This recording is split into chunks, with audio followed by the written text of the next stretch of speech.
Minha irmã, meu irmão, passado o ciclo do Natal do Senhor, retomamos o tempo comum ou tempo ordinário na liturgia da Igreja.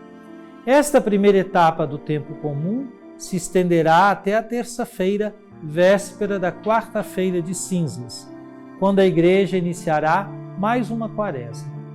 A liturgia do tempo comum vai nos alimentar com a palavra do Senhor, a fim de nos fortalecer na vivência da fé em Jesus Cristo, nosso Senhor, e de nos preparar para dar testemunho da fé batismal.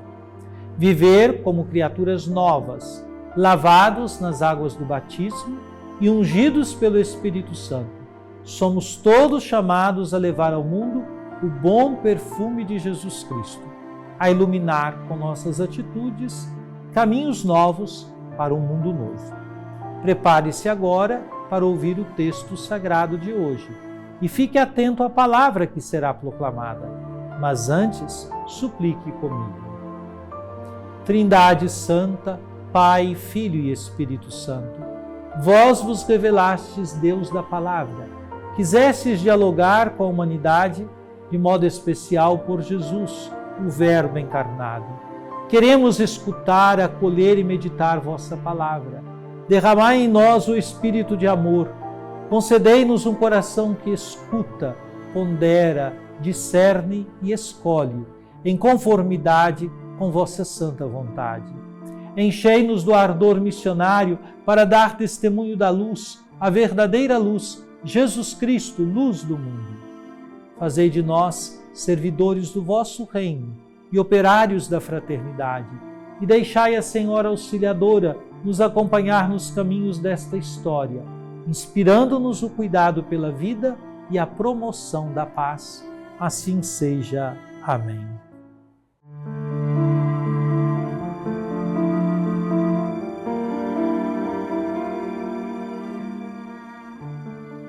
Irmãos, Cristo é mediador de uma nova aliança. Pela sua morte, ele preparou as transgressões cometidas no decorrer da primeira aliança.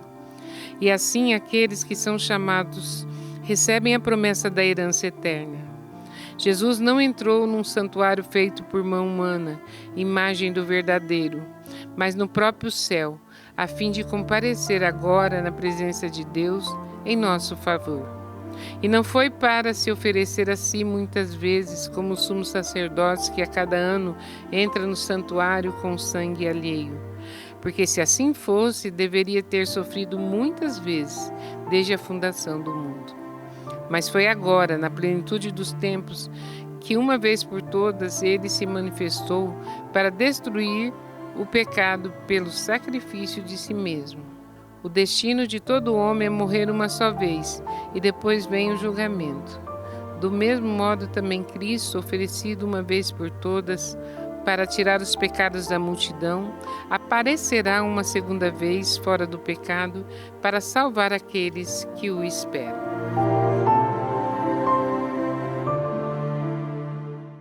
Querida irmã, querido irmão, nesta segunda-feira da terceira semana do tempo comum, lemos um trecho da carta aos Hebreus, a saber, o capítulo 9, versículos 15 e versículos de 24 a 28. O capítulo 9 da carta aos Hebreus descreve o sistema sacrificial do Antigo Testamento e, em contraste, apresenta a obra redentora de Cristo, destacando a superioridade do sacrifício de Cristo em relação aos sacrifícios do templo. No texto de hoje, o autor explica a eficácia da morte de Cristo como sacrifício expiatório, ressaltando sua função mediadora na nova aliança e como ele entrou no santuário celeste para apresentar seu próprio sacrifício diante de Deus uma vez por todas. O versículo 15 mostra Cristo como mediador da nova aliança. Este versículo destaca que Cristo, por meio de sua morte, estabelece uma nova aliança entre Deus e os homens. A palavra mediador é central, pois assim como Moisés foi o mediador da antiga aliança, Cristo agora é o mediador da nova aliança. Uma aliança que, ao contrário da antiga, não exige sacrifícios contínuos, mas foi selada pelo sacrifício de Cristo.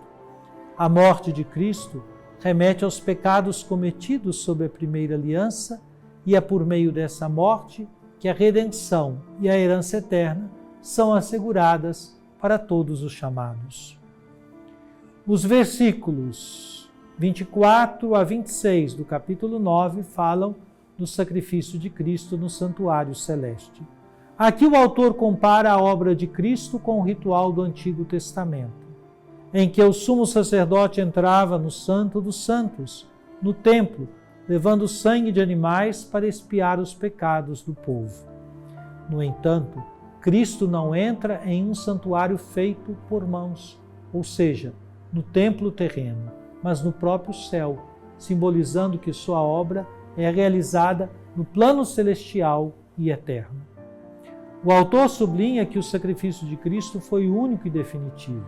Se Cristo tivesse oferecido a si mesmo repetidamente, isso indicaria que o sacrifício não seria suficiente, mas o fato de ele oferecer seu sacrifício, uma vez por todas, demonstra a perfeição e a suficiência de sua obra redentora. Os versículos 27 e 28 apresentam o sacrifício de Cristo para a redenção e a expectativa do seu retorno. O autor faz um paralelo entre o destino humano e a obra redentora de Cristo. A morte é uma realidade para todos os homens e depois dela vem o juízo. Da mesma forma, Cristo morreu uma vez, mas ele virá novamente, não para lidar com o pecado, pois já o fez por meio de sua primeira vinda, mas para trazer salvação definitiva para aqueles que aguardam sua volta. O retorno de Cristo é visto aqui como um evento esperado, com esperança, que completará a obra da redenção.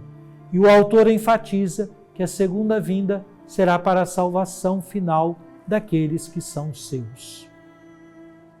Este trecho de Hebreus apresenta a obra de Cristo como superior e definitiva, em contraste com os sacrifícios repetitivos do Antigo Testamento. A morte de Cristo como sacrifício expiatório não é apenas um evento histórico, mas tem uma dimensão cósmica e eterna. Ele se apresenta no santuário celestial, uma realidade além do tempo e espaço humanos. Além disso, a promessa de sua segunda vinda aponta para a culminação do plano divino de salvação. Nós o aguardamos com fé. Essa esperança escatológica é central para a vida cristã, pois nos chama a viver em vigilância e esperança, aguardando a plena manifestação da salvação que Cristo nos promete.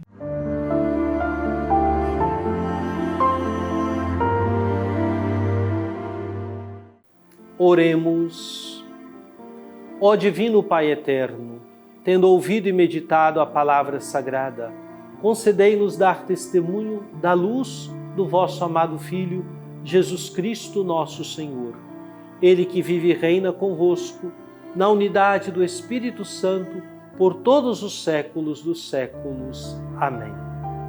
E venha sobre você, minha irmã, sobre você, meu irmão, sobre sua família e sua comunidade, a bênção de Deus, Pai, Filho e Espírito Santo. Amém.